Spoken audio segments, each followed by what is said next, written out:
Tonight, the administration is saying it's reevaluating its entire policy. It's entirely conceivable that they will revisit the whole question of whether they support Israel at the United Nations against recognition for the Palestinians.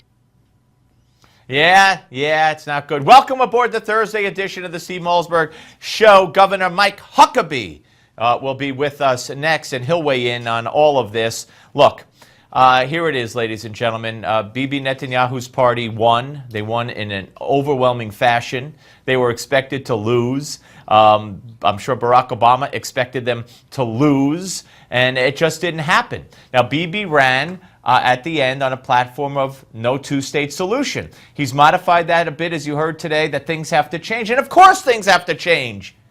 The Palestinians are represented by Hamas and the Palestinian Authority, which are nothing to me but Hamas in suits.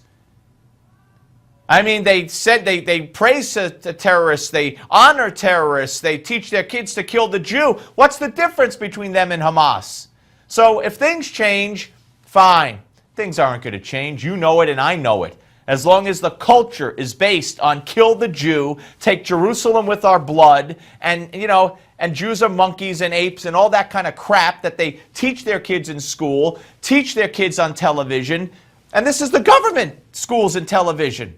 You know, not some fringe group. There's not going to be peace because the Arabs don't want peace. They want Israel. Into the sea is where they want Israel. Okay, so here's Josh Earnest yesterday. Let's put up this graphic. Josh Earnest talking about Israel and says, the second thing I want to say is that it's been the policy of the United States for more than 20 years that a two-state solution is the goal of resolving the conflict between the Israelis and the Palestinian people. And that two-state solution has been the pursuit of democratic and Jewish state of Israel. That's been the policy of the United States under both Democratic and Republican presidents. In the context of the recent election, Prime Minister Netanyahu indicated a change in his position, and based on those comments, the United States will evaluate our approach to the situation moving forward. All right, we don't have to do any more of this. And basically what they're talking about is possibly putting sanctions on Israel and not defending them at the United Nations or before the Human Rights Commission or the International Court, where the world will turn against Israel and has always turned against Israel, and the U.S. has always defended them?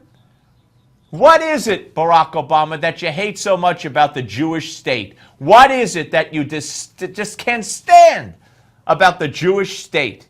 And what is it that you love about the, what do you call it, the Honorable Islamic State of Republic of Iran? What is it that you love about them and their ayatollahs and their threats against the United States and their threats to annihilate Israel and their killing of Americans and their taking over of Yemen and their taking over of Iraq and their sponsoring of terrorism all over the world? What is it that you love about them but you despise about the Jewish state, Mr. President? Could you explain that to me?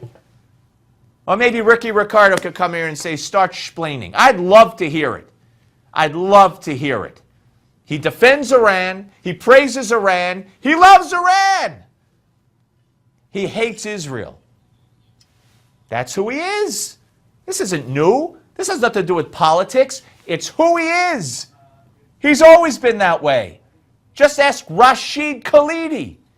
Now, we learned from, I believe it's the Associated Press today, that they have gotten an inkling of some of the final deal with Iran, what it might be. Iran gets to keep 60% of its capacity to make enriched uranium. 60% of its nuclear program remains. 40% goes away.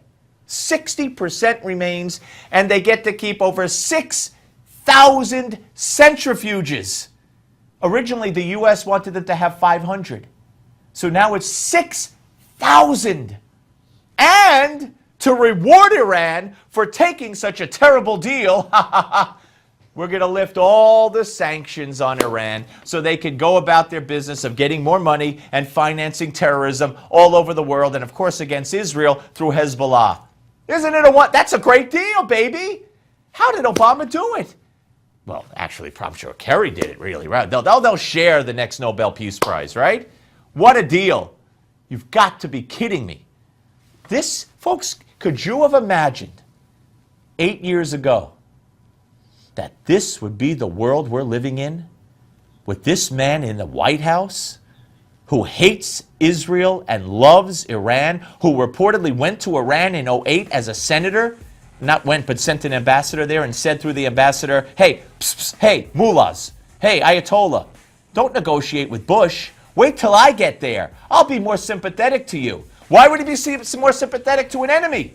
Because he loves them. He loves them. Hates Israel, loves Iran. You don't have a problem with that? That's your problem. The governor's next.